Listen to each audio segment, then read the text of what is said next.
I've been pleasantly surprised how much the children have enjoyed the learning of grammar. So I've seen grammar change in children's writing from the beginning of the year towards the end of the year. At the beginning of the year, they might use it in quite a mechanical way.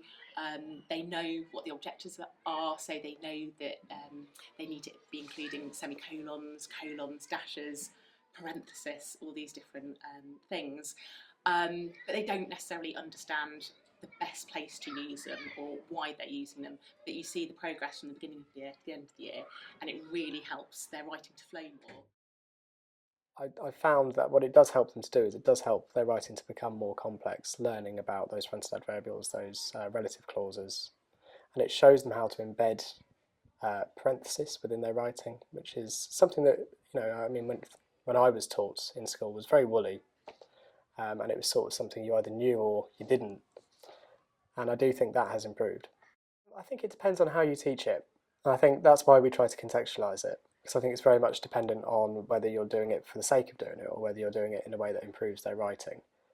So it's something that I very much believe in, as someone who's better at maths really, is that some children learn through almost an equation with sentences, and you get those quite formulaic writers, and not all children have that natural flow, so they need to learn that formulaic style first in order to develop their own flow. And actually by showing them grammatical structures within sentences, it can help them sort of think, well, one of these plus one of those equals a good sentence.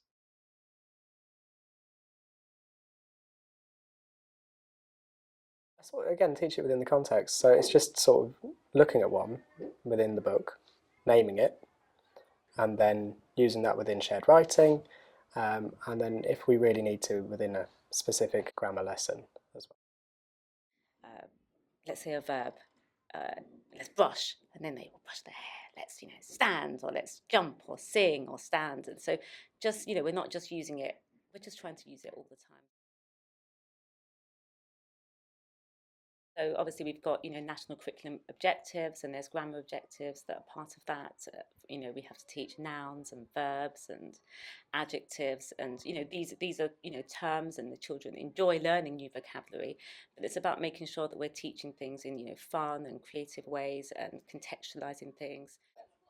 Do I think they particularly need to know it? No, I think they need to know that they need to vary their sentence structure, and I think knowing that they can play about with that structure is important.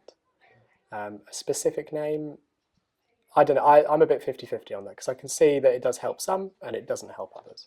I think it can be really useful for children to know the name of a way of structuring their writing. So if we're talking about fronted adverbials, these amazing writers, they do use them, but it's much quicker to be able to identify it and say it's a fronted adverbial. All the books the children are reading, they're all full of interesting fronted adverbials, and as it's part of the children's success criteria, it makes it so much easier to be able to give it a definition.